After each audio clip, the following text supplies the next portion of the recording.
जी दोस्तों, तो कैसे हो आप सभी। प्यारे बच्चों, जैसा कि आप सभी का डेट्स यानी कि प्रैक्टिकल का डेट्स ऑलरेडी आउट हो चुका है एंड ये बात आपको पता होगा, जैसा कि जो विंटर बॉन्ड स्कूल है उनका तो प्रैक्टिकल एग्जाम अब स्टार्ट होने जा रहा है इसी मंथ के अंदर। बट जो रेगुलर बच्चे हैं यानी कि जो मैक्सिमम बच्चे हैं उनका प्रैक्टिकल का एग्जाम 1 जनवरी से लेकर 15 फरवरी के बीच में होने वाला है। एंड ऑब्वियस सी बात है कि ये डेट आने के बाद या फिर ऑलरेडी स्टार्ट हो चुका होगा या फिर अब स्कूल वाले आपको बोलना स्टार्ट करेंगे कि भाई फटाफट आप लोग क्या कीजिए बच्चों, प्रैक्टिकल फाइल बनाइए, प्रोजेक्ट बनाइए, कॉपी कंप्लीट कीजिए, ये कीजिए, वो कीजिए, मतलब हजारों चीज़ आपको बोला जाएगा।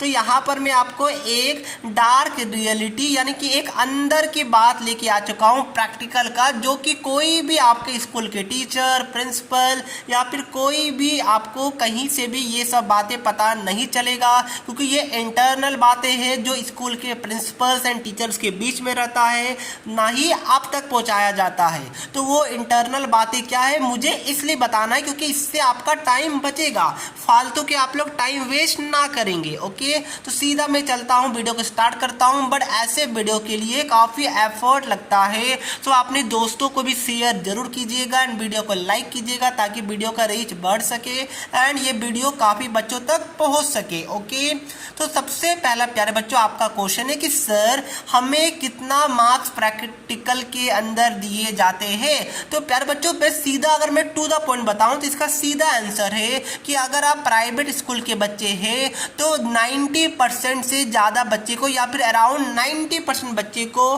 प्रैक्टिकल्स के अंदर फुल मार्क्स दिए जाते हैं। यानी मतलब क्या हुआ, मतलब ये हुआ प्यारे बच्चों कि अगर आपका स्ट्रेंथ अगर आपके क्लास का 50 है तो उस केस में अराउंड 44 टू 45 बच्चे को फुल मार्क्स दिए जाएंगे प्रैक्टिकल्स के अंदर, चाहे वो मतलब क्लास 10 के बच्चे हो या फिर क्लास 12 के बच्चे हो। एंड मैं ये प्राइवेट स्कूल की बात कर रहा हूँ। क्यों सर जी? क्योंकि प्यारे बच्चों प्राइवेट स्कूल में बच्चे एडमिशन तभी लेंगे जब उस स्कूल का रिजल्ट अच्छा होगा। स्कूल का रिजल्ट अच्छा कैसे होगा? उसके लिए इस स्कूल वाले को बच्चे को प्रैक्टिकल में फुल मार्क्स देना होगा। तो ये एक रियलिटी है जो आपको पता होना चाहिए। ओके, पर आपका क्वेश्चन कि सर हम तो गवर्नमेंट स्कूल से क्या मेरा मार्क्स कटेगा? प्यारे बच्चों नहीं, बट हाँ ये जो आपका प्राइवेट स्कूल है उसके कंपेयर में थोड़ा कम बच्चे को, यानी कि यहाँ पर अप्रॉक्स 75% बच्चे को 75 टू 80 के आसपास डेटा रहता है, इतना परसेंट बच्चे को फुल मार्क्स प्रैक्टिकल्स में दिए जाते हैं। तो सर बाकी बच्चे को क्या दिया जाएगा? जो रिमेनिंग जो 20 से 25% बच्चे एंड जो प्राइवेट स्कूल में अराउंड 10% बच्चे, उनको आपका 1, 2 या फिर 3 मार्क्स कम दिया जाता है प्रैक्टिकल्स के अंदर। ऐसा कभी नहीं होगा कि अगर आपका 20 मार्क्स का प्रैक्टिकल है तो आपको 20 में मिलेगा 10, नेवर एवर। अगर आपका 30 मार्क्स का प्रैक्टिकल है तो आपको मिलेगा 20, ऐसा बिल्कुल भी नहीं होता है। ओके, इक्का दुक्का स्कूल मुझे मत गिना दीजिएगा कि बहुत रेयर, पता नहीं आप कहाँ से डेटा उठा के ले आए। नहीं प्यारे बच्चों, इक्का दुक्का स्कूल में यानी कि बहुत एक्सट्रीम एक्सेप्शनल स्कूल में आपका स्कूल नहीं आता है, ऐसा आपको मान के चलना है। ओके, तो ये चीज़ को दिमाग में रखिएगा। तो सर कितना मिलेगा? मिनिमम 20 में 17, तो मतलब सब बच्चे को मिलना ही मिलना है। बाकी मैंने आपको बताया कि इतने बच्चे को 20 में 20 मिलेगा। एंड अगर 30 मार्क्स का आपका प्रैक्टिकल से तो उस केस में प्यारे बच्चों कि मिनिमम आपको 26 नंबर दिए जाते हैं और बाकी इतने बच्चे को फुल मार्क्स मिलता है। क्या बात क्लियर है? तो यानी कि प्रैक्टिकल्स के अंदर आपको टेंशन नहीं लेना है।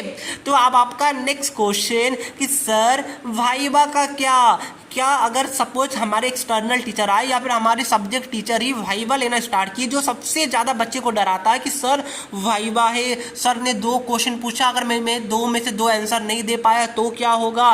तो प्यारे बच्चों आपको टेंशन नहीं लेना, ये सारा फॉर्मेलिटीज़ होता है, कोई मतलब नहीं है, बस फॉर्मेलिटी होता है। मार्क्स आपको दिए जाते हैं, अगर आपका रेपुटेशन पहले से ही अच्छा है तब तो फुल मार्क्स देने से आपको कोई रोक नहीं सकता है। तो वाइवा का आपको टेंशन नहीं लेना है क्योंकि बच्चे यूजुअली काफ़ी डरे हुए रहते हैं वाइवा से। ओके, उसके बाद प्यारे बच्चों अब आपका एक क्वेश्चन और रह सकता है, और मैं आपको सजेशन क्या दूंगा प्यारे बच्चों कि जो आपका अब जो कॉलेज वाले सॉरी आपकी स्कूल वाले जो आपको लैब या फिर आपको प्रोजेक्ट या फिर आपको कुछ भी मॉडल वगैरह बनाने देते हैं या लैब मैनुअल को कंप्लीट करने बोलते हैं, तो उतना आपको एफर्ट नहीं डालना है। जितना जल्दी हो सके उतना जल्दी उसको कंप्लीट करने का कोशिश आपको करना है। ये सब में टाइम वेस्ट नहीं कीजिएगा। रद्दी के भाव में आपका जो लैब मैनुअल है वो 1 साल के बाद बेच दिया जाता है। कोई टीचर उसको जाके नहीं पढ़ेगा। कोई टीचर आपको अगर सपोज आप क्लास 12 के अंदर भी है तो एक्सटर्नल आएगा ना, तो वो आपका लैब मैनुअल को फेंक दिया जाता है, यानी कि नीचे साइड में रख दिया जाता है, उसको कोई नहीं देखता है। तो वो एक बस फॉर्मेलिटी है। जितना उड़ा कर जितना कंटेंट को स्किप कर करके लिख सकते हैं उतना आपको लिखना है। क्या बात क्लियर है? Very good. तो सर हमें आखिरकार करना क्या है, फोकस कहाँ करना है, और एक वाइवा का क्या आप हमें गोल्डन टिप्स दे सकते हैं? तो यस, ये दोनों क्वेश्चन का आंसर मैं आपको देता हूं, पर उससे पहले एक आपको अच्छा बुक सजेस्ट कर देता हूं जिससे आप लोग अपने बोर्ड एग्जाम को फोड़ सके। ऐसा कि देख सकते हैं ये एडुका जोन की तरफ से आने वाला सीबीएसई का लेटेस्ट सैंपल पेपर बुक है, जहां से काफी सारे क्वेश्चन आपको अपने pre board as well as board के एग्जाम में देखने को मिलेगा। तो सबसे पहले ये वाला बुक को सीबीएसई के latest sample paper and latest syllabus को देखते हुए डिजाइन किया गया है, जिसके अंदर आपको टोटल 10 सैंपल पेपर देखने को मिलेगा, जैसा कि आप देख सकते हैं, जिसमें आपको स्टार्टिंग के 5 के सॉल्यूशन इस बुक में दिया हुआ है एंड नेक्स्ट 5 के सॉल्यूशन आपको इनके वेबसाइट पे मिल जाएगा। तो सबसे पहले यहां पर देखिए सीबीएसई का सैंपल पेपर है, सो दैट सबसे पहले आप सीबीएसई के सैंपल पेपर का आइडिया लगा सके कि सीबीएसई के सैंपल पेपर में क्वेश्चन कैसे पूछा गया है। उसके बाद उसका मार्किंग स्कीम भी यहां पर प्रोवाइडेड है विद स्टेप मार्किंग कि कौन से पॉइंट लिखने के आपको कितने मार्क्स दिए जाएंगे। उसके बाद यहां पर आप देख सकते हैं कि माइंड मैप है, जिससे काफी सारा एमसीक्यू आपको डायरेक्ट यहीं से बन जाएगा। उसके बाद इतना ही नहीं, आपके लिए क्विक रिवीजन नोट्स भी प्रोवाइड किया गया है, सो दैट आप लोग जल्दी से पूरे चैप्टर को रिवाइज कर सके। यहां पर मैं आपको एक सैंपल पेपर दिखा दूं, तो जैसा कि आप देख सकते हैं जो सीबीएसई का लेटेस्ट पैटर्न है बिल्कुल उसके अनुसार ये वाला पेपर को बनाया गया है, जहां पर आपको case study type of question, जो लेटेस्ट क्वेश्चन है कॉम्पिटेंसी बेस्ड, वो सारे क्वेश्चन आपको यहां पर देखने को मिलेगा एंड इसके सॉल्यूशन भी आपको एंड में दिया हुआ है, सो दैट आप लोग अपना आंसर को भी मैच कर पाएगा। और प्यारे बच्चों अभी काफी ज्यादा डिस्काउंट चल रहा है ऑनलाइन में, तो वो आप वहां से परचेज कर सकते हैं, लिंक डिस्क्रिप्शन बॉक्स में है, या फिर ऑफलाइन से भी परचेज कर सकते हैं। सभी सब्जेक्ट के लिए ये फॉर क्लास 10 अवेलेबल है। बच्चों अब मैं आपके क्वेश्चन का आंसर देता हूं कि सर वाइवा के लिए फिर भी मुझे कुछ आंसर देना है, तो उसके लिए टिप्स बता दीजिए। तो मैं आपको बता दूं, आपके प्रैक्टिकल से कोई भी वाइवा क्वेश्चन एज सच नहीं पूछा जाएगा। 95% स्कूल्स के अंदर क्या होता है, टीचर आपसे पूछेंगे कि भाई बताओ कौन सा चैप्टर पढ़ के आए हो, एंड उस चैप्टर से आपको क्वेश्चन पूछा जाएगा। यानी कि जिस दिन आपका वाइवा रहेगा उस दिन से पहले कम से कम आप लोग 2 से 3 चैप्टर हर एक सब्जेक्ट में प्रिपेयर्ड कर लीजिएगा, क्योंकि 2 से 3 चैप्टर अगर आप प्रिपेयर कर लेते हैं तो टीचर आपसे पूछेगा ही पूछेगा कि बताओ कौन से चैप्टर तुम्हारा स्ट्रांग है, कौन सा चैप्टर पढ़ के आए हो, तो आपको बताना है वो चैप्टर, एंड उस चैप्टर से आपको बेसिक क्वेश्चन पूछा जाएगा, आपको आंसर करना है। बट बाई चांस अगर स्टिल जो आपसे क्वेश्चन पूछ रहे भाईवा का, अगर आप उस क्वेश्चन का आंसर नहीं दे पा रहे ना प्यारे बच्चों, तो आप बकाना नहीं है, आप सामने से बोलिए कि सर मुझे ये वाला चैप्टर आता है, खत्म सर, मेरा ये वाला चैप्टर स्ट्रांग है।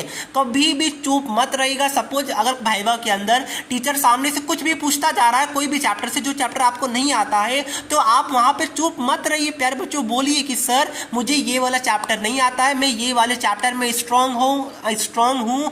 सवाल ही पैदा नहीं होता है कि बगल वाला टीचर आपसे उस चैप्टर से क्वेश्चन ना पूछे। आपको बस ये ट्राई करना है कि एटलीस्ट एक आंसर वाइवा का करेक्टली दे। ओके, वाइवा में चुप मत रहिएगा। अगर फिर भी चुप रहे तो भी आपका मार्क्स नहीं कटेगा, बट स्टिल मैं आपको बता रहा हूँ चुप मत रहिएगा, कुछ ना कुछ बोलने का कोशिश कीजिएगा। टेंशन नहीं लेना है, मार्क्स आपको फुली मिलेगा। तो आपको मुझे बोलना क्या है, बोलना ये प्यारे बच्चों कि आपको फोकस करना है केवल थ्योरी में, प्रैक्टिकल भी आपका थ्योरी हो गया। कैसे, मैंने आपको बताया, टीचर बोलेगा कौन सा चैप्टर पढ़ के आया और चैप्टर कहाँ पर आता है, थ्योरी के अंदर आता है। तो समझ में आया आपको क्या इसका समरी था? यस प्यारे बच्चों, तो यही था हमारा आज का वीडियो। अंदर की बातें हैं। एक चीज़ मैं आपको और बताऊँ, जो अगर क्लास 12 के अंदर क्लास 10 में तो इंटरनल टीचर रहते, एक्सटर्नल नहीं आते, बट क्लास 12 के अंदर कुछ सब्जेक्ट में जो एक्सटर्नल टीचर आते हैं, इवन मेजर सब्जेक्ट में आते हैं, तो उस केस में क्या होगा, उनको स्कूल वाले अच्छे से खातेदारी करते, उनको पूरा अच्छे से खिलाया भी जाता है, तो आपको टेंशन नहीं लेना है। ओके, खातेदारी अच्छे से किया जाता है। ओके प्यारे बच्चों, तो ये था हमारा आज का वीडियो। कुछ ज़्यादा ही मैंने इंटरनल बात, अंदर की बातें बता दिया, बट जो मेन चीज़ था वो मैंने आपको स्टार्टिंग में ही कवर अप कर दिया है।